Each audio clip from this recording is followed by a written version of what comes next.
Welcome to There's a Method to the Madness. My name is Rob Maxwell. I'm an exercise physiologist and personal trainer.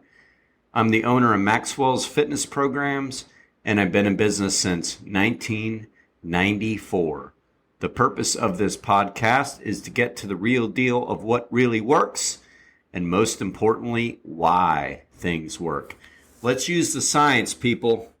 All right, today we're going to talk about what goes on inside of the body during a workout. Doesn't that sound cool? I think so. Absolutely. Before I get to that, let me thank Jonathan and Lynn Gilden of the Gilden Group at Realty Pros. They are committed to providing the highest level of customer service in home sales, and they have the reviews and the sales to back that up. So please give them a shout, 386-451-2412. So, there really is a method to the madness. We know how muscles grow. We know how you get stronger. What happens is a lot of times we spend an inordinate amount of time talking about reps, talking about load, talking about sets. And all those things are important. I mean, they're called acute program variables, so they go into building workouts, and they need to be manipulated, and they need to be thought about, all those good things. But what happens in the body is critical. That's the most important thing.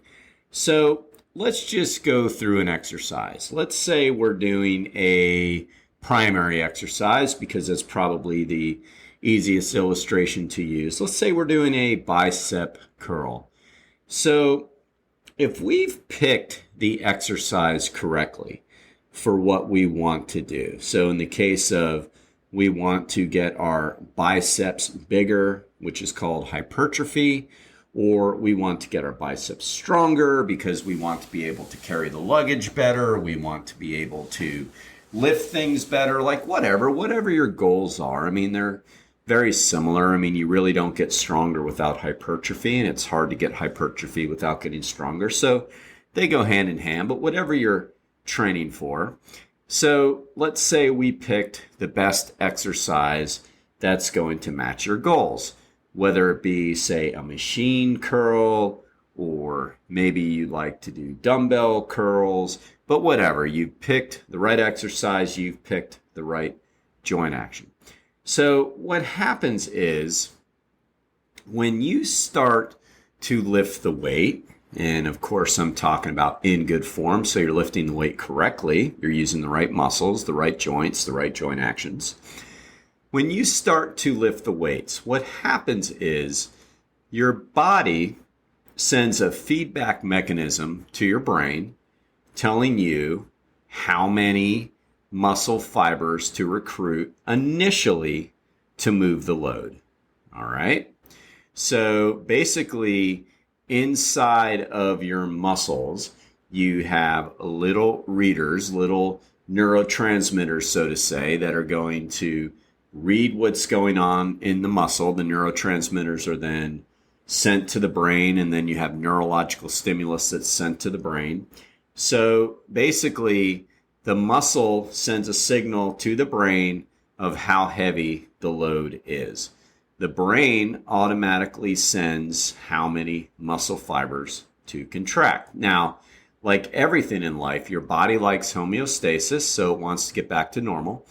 And the body is also making sure that it conserves as much energy as possible. So it's not going to send all of the muscle fibers to do the job initially.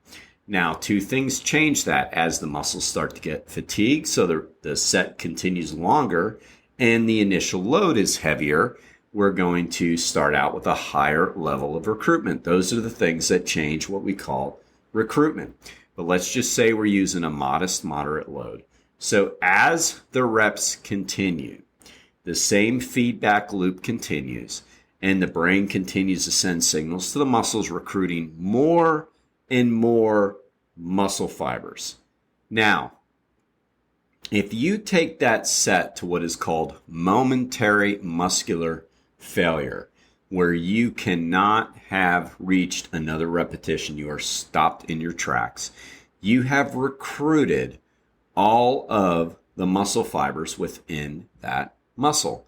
So you essentially have done your job. Now, that's not saying that every set that you do, I don't want to get ahead of myself here, but it's not saying that every set you do has to be brought to momentary muscular failure. There's a lot of debate on that.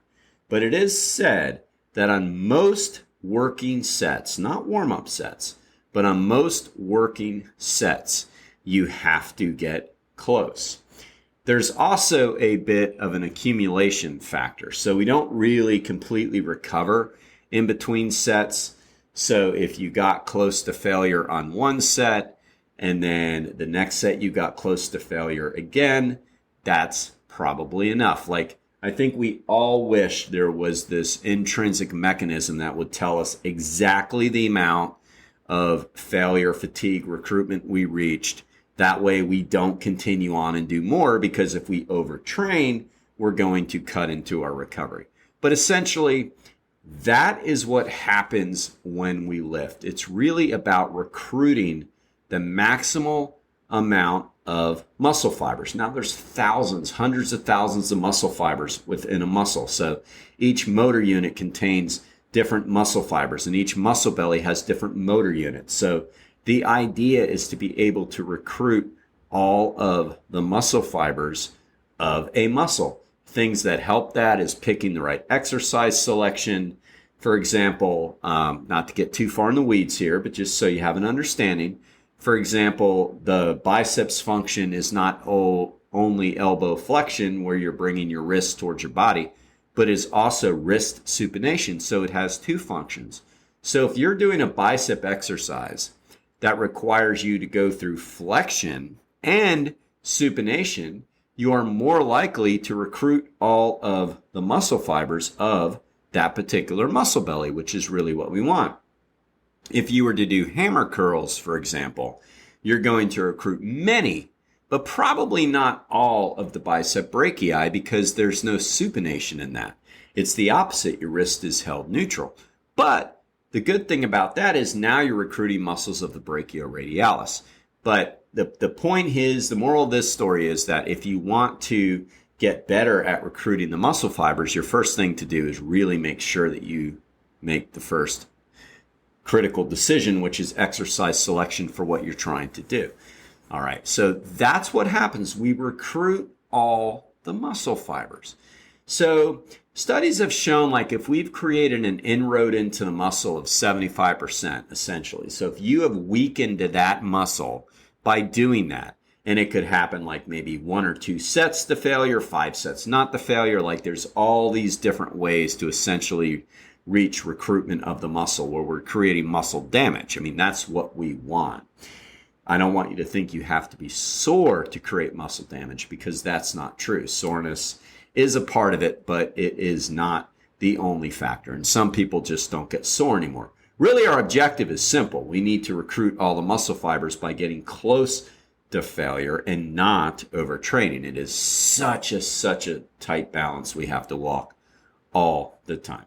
So if we've done that, if we've created a 75% inroad to the muscle, I'm like tripping on my tongue here. Can tell I'm like getting over a sinus infection. Clearly I'm not like speaking as well as I want to currently. I better wake up here. Man, oh man, all right. So then we've done what we've needed to do for the muscles to come back and be stronger the next time, and adaptation will occur.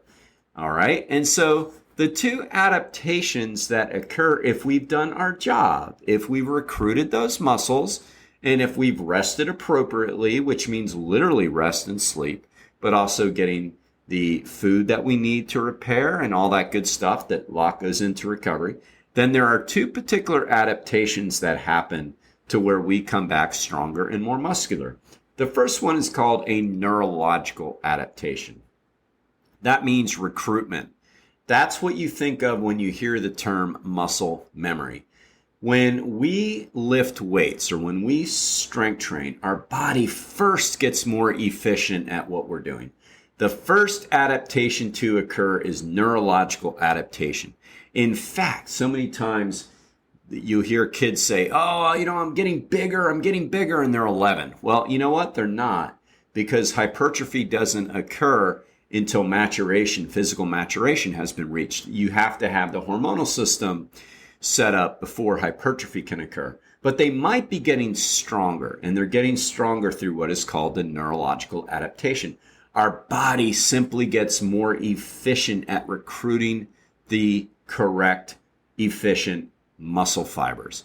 So it's kind of like my piano teacher tells me all the time. It's like, now that's great. You've got good muscle memory going in that order. Now, the problem is if I learn the song wrong, you know how hard that is to break, and that's because of muscle memory. My brain is saying do this, but my body or my fingers are doing this. So that's muscle memory that I have to go back and retrain. So muscle memory is very trainable, but that's what that is. That's recruitment. We actually get better, more efficient at recruiting. That's the first adaptation. The second is what we call a morphological adaptation. Morphological means to the muscle belly itself. That's the real deal. That's what we really, really want. I mean, recruitment's great. But what we really want for hypertrophy, for muscle changes, is the morphological adaptation.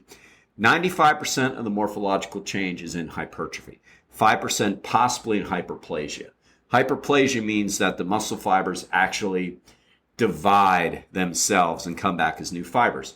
That's very, very, very debatable whether that occurs. New science has said it may occur in 5% of the situation. So that's a big maybe. But most of it, at least 95%, is through hypertrophy. And hypertrophy means that the individual muscle fibers themselves, which I already told you what they were, inside the motor neurons have gotten damaged, and they come back and they become back a little bit stronger than they were before. That's hypertrophy. And if each muscle fiber comes back a little bit bigger and stronger than it was before, then each motor neuron comes back a little bit bigger and stronger than it was before. And if each motor neuron comes back a little bit bigger and stronger than it was before, then the muscle belly itself grows. That's hypertrophy. It takes weeks for hypertrophy to actually occur. So it takes a while. All right. So those are the adaptations that we try to occur, that we want to occur. Now we have to do our part. And our part is making sure that we're getting the finest level of recruitment. And now that we know what that means, let me give you another little illustration. Sometimes this helps with recruitment. Let's say you have two people trying to push a bench across a room, like a real heavy workbench or something. And it's, 100 pounds. They're trying to move it across the room. So two people are bent down and they're splitting their differences of pushing the thing across the floor. Well, now all of a sudden somebody walks in and says, oh, I'll help. And they come and they get in the same position as them. And now they split it into thirds and they push. Naturally, the bench moves a little bit quicker and they're able to get the job done. So that's what recruitment is. That's just more fibers coming to the party to help. So really, that's what recruitment is. That's what we want.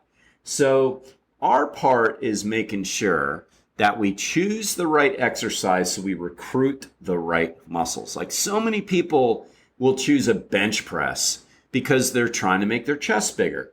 Okay, that's fine, but it's not the best way to recruit all of the pectoralis major muscle fibers. There's going to be a lot of deltoid action in there. Did the pecs really hit failure, or did the triceps at the top? Because a lot of times people's triceps are weaker than their pecs, yet they hit failure on a bench press, and they're like, man, I couldn't do anymore. And they're right. And their triceps probably hit failure, though. Or maybe it's their shoulders. So we have to make sure that we're really thinking about what we want to do. Are we really targeting the right muscles? So often nowadays, people have been on a primary exercise bashing kick. Everything's, functional exercises. Nothing functional about a leg extension. It's like, yeah, really? Well, okay. Try to recruit all the muscle fibers in your quads without one. You can't. So, that's really silly. If you want bigger pecs, then you really have to go to the source. And there's no way to get bigger pecs than a fly exercise. That's the isolation exercise for your pectoralis major. So you have to make sure you're picking the right exercises. And they're compound exercises that are superior to the ones I just mentioned. I mean, you know, I'm not saying you have to only do primary, you don't, but your compound exercises should really match what you're trying to accomplish. Like a dumbbell chest press will often help you hit recruitment and failure on a chest exercise far better than a bench press. And a hammer chest press or some kind of chest press exercise will as well. So you have to think about that. And then the next thing you have to do, what will aid your recruitment, is focus. You've got to focus on trying to get that muscle involved. And I know it sounds a little heady, but it's true. It is really, really true. Put your mind to the muscle. They've shown that if somebody focuses on the muscle group they're trying to work, they're going to get more than 20% engagement in that muscle. So you got to really focus. You can't have your mind in la la land. You can't have your mind in la la land when you're really trying to grow muscle. You've got to sit there and focus on the muscle you're trying to stimulate, and then just understand the importance as you go. This is your part. How do we get bigger? This is your part. Body's going to do what it's going to do if you let it, but this is your part. Then you have to just understand, okay, I'm trying to get close to failure. Probably not failure every set. That may not be good because, you know, too much of a good thing is not a good thing. So sure, you're getting to failure, but you might not have the recovery resources to grow, and you can overtrain. So it's really a fine line on that. You have to pay attention to your workout log, which I always advise people keep. We keep one here for people when they train with us, so we know their numbers, we know what's going on, we listen to them, we ask them good questions. But we want to get close on the majority of our working sets. We don't want to do too many sets because then we're setting ourselves up for failure. All right? So we want to make sure we're getting the most out of our workouts. We want to make sure we're recruiting all the proper muscle groups, right? So let's recap again really quick. Pick the right exercise that you're trying to use to get your muscles bigger and stronger. Pick the right one. Oftentimes we pick that for you with, talking to you with that. But pick the right exercise. Next, make sure you're 100% dialed in mentally as far as what you're trying to do with that. Keep your mind to the muscle. And finally, stay locked in on trying to get close to failure in always perfect form. All right? Speaking of perfect form, the perfect garage door company in Daytona Beach is Overhead Door of Daytona. They are the best garage door company in the state of Florida, and we're lucky to have our own branch here since 1923, owned by Jeff and Zach Hawk. They haven't owned it quite that long, but they're getting there. Their beards are getting really long and really gray. If you need any help with garage doors, please give them a shout at overheaddordaytona.com. Please share this. Please send it to your friends via text, email, put it on your social media, and please hit the download. Until next time, be max fit, be max well.